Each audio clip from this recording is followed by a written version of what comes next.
आपल्याला बाटलीमध्ये अगदी थोडा थोडा भरायचं बेटर आपण बनवलेलं बेसनचा आणि या प्रकारे फक्त आपल्याला दाबायचे। बघा कसे भारी निघतात ते, पहा मस्त असे शेव आपले फक्त आपल्याला दाबायचे, काय करायचं नाही। बॉटलमध्ये भरायचे थोडा थोडा। बघा किती मस्त आपले शेव तयार होतात ते, बघा किती मस्त आपले कुरकुरीत शेव तयार झालेले आहेत। हाय फ्रेंड्स, आज आपण बनवणार आहे मस्त असं चटपटीत बेसनचा लसूण शेव बनवणार आहे। त्यासाठी इथं मी घेतलेले 1 किलो बेसन, इथं आपण घेतले भाजलेला 2 चमच जिरा आणि एवढे लसूण घेतले अर्धी वाटी। मस्त असं लसूण शेव बनवणार आहे आपण। त्याच्यामध्ये आपण चवीनुसार तिखट टाकायचे, 3 चम्मच तिखट टाकलेले मी, 1 चम्मच अजवाइन पण टाकून घेऊया, ओवा टाकायचे आपल्याला 1 चम्मच। हे सर्वांना आपल्याला बारीक मिक्सर मधनं काढून घ्यायचं आहे। आपला मसाला वाटून झालेला आहे।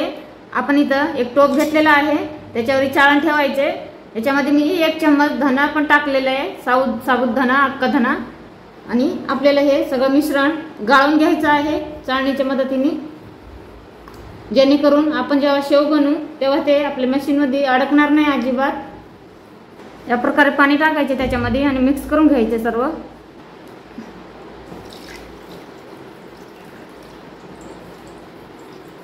गाळून घ्यायचे असं पूर्ण। पाहू शकता तुम्ही सर्व आपला पाणी गाळून निघालेला आहे। याच्यामध्ये आपण 1 चम्मच ओवा टाकूया, 1 चम्मच मीठ टाकूया, चवीनुसार अजून थोडासा अर्धा टाकूया आणि अर्धा चम्मच हळद पण टाकूया। हे सर्व आपण आता मिक्स करून घ्यायचे आपल्याला। आपण ह्याच्यामध्ये सर्व टाकलेलं आहे, तर त्याच्यामध्येच आपल्याला थोडा थोडा बेसन टाकून मळून घ्यायचं आहे। ते तांदळाचं पीठ घेतलेलं आहे ते पण आपल्याला ह्याच्यात टाकून द्यायचे। 1 वाटीला थोडासा कमी आहे, जेणेकरून आपली शेव कुरकुरीत होईल। ह्याच्यात आपल्याला 2 चम्मच ऑइल सुद्धा टाकायचं आहे, जेणेकरून आपली शेव एकदम खुसखुशीत होईल। आता आपण हे सर्व मिक्स करून घेऊया, अजिबात गाठी वगैरे व्हावं नाही या पद्धतीने थोडं थोडं पाणी टाकूनच आपल्याला मळून घ्यायचं आहे। थोडं थोडं पाणी टाकायचं, लय पातळ पण नाही आणि लय घट्ट नाही, मीडियम साईजच आपल्याला पीठ मळून घ्यायचं आहे। पाहू शकता आपलं पीठ मळून झालेलं आहे। तर आता आपण शेव करायला घेऊया। आता आपलं पीठ मी इथं एक बॉटल घेतलेली आहे या प्रकारे आणि त्याचा झाकणाला असे होल पाडून घेतलेले आहे, जेणेकरून मी आता तुम्हाला या बॉटलने शेव कसं बनवायचं ते दाखवणार आहे। बिस्लरीची बॉटल आहे आपली। आपलं हे मिश्रण ह्याच्यामध्ये टाकायचं आहे बॉटलमध्ये। त्याच्या बॉटलचं खालचं बूड जे आहे, खालचं साईडचं पार्ट ते मी कट करून घेतलेले आहे।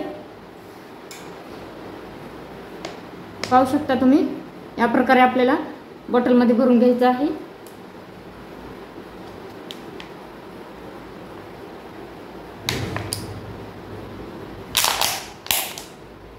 जेवढं बॉटलमध्ये बसतंय तेवढं भरून घ्यायचं एकदाच।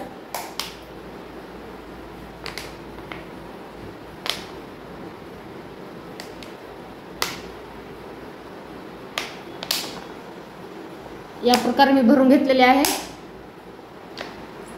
इथं आपण गॅस चालू केलाय, गॅसवर कढई ठेवले आणि त्याच्यामध्ये ऑइल टाकलेलं आहे। आता आपलं ऑइल पण छानपैकी असं तापलंय, तर आपण त्याच्यामध्ये थोडंसं टाकून बघूया कसं गरम झालंय आपलं तेल।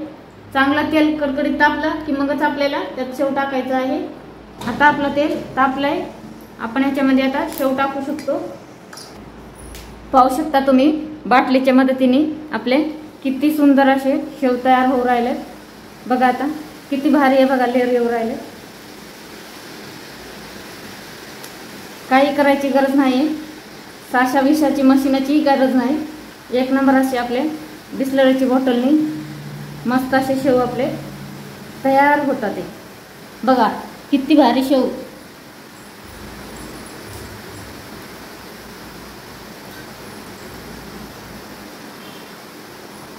बघा, पाहू शकता किती मस्त आपले शेव तयार होत होते. ह्याला असं मंद गॅसवर बारीक गॅसवर आपल्याला करायचं आहे. असं पलटून घ्यायचं आहे.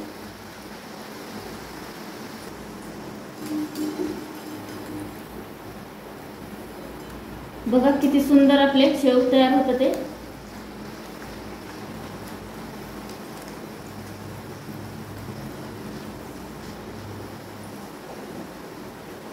छान असे आपल्याला बारीक गॅसवरच तळायचे, जेणेकरून आतून पण शेव चांगले असे मऊसूर आणि शिजून पण निघतील. छान असे खरपूस भाजून निघतात बारीक गॅसवर तळल्यावर. आता आपण काढून घेऊया.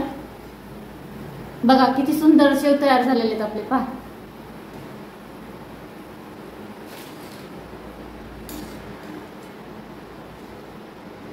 आपल्याला बाटलीमध्ये अगदी थोडा थोडा भरायचे बॅटर आपण बनवलेला बेसनचा, आणि या प्रकारे फक्त आपल्याला दाबायचे. बघा कसे भारी निघतं ते.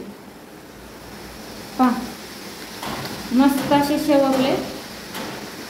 फक्त आपल्याला दाबायचे, काय करायचं नाही. बॉटलमध्ये भरायचे थोडा थोडा आणि दाबायचे.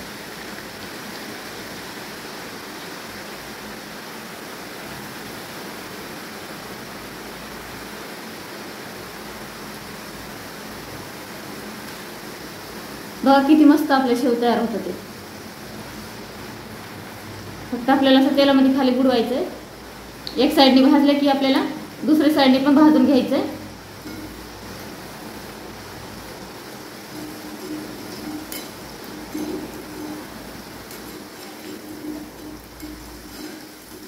आपण असं पलटून घेऊया.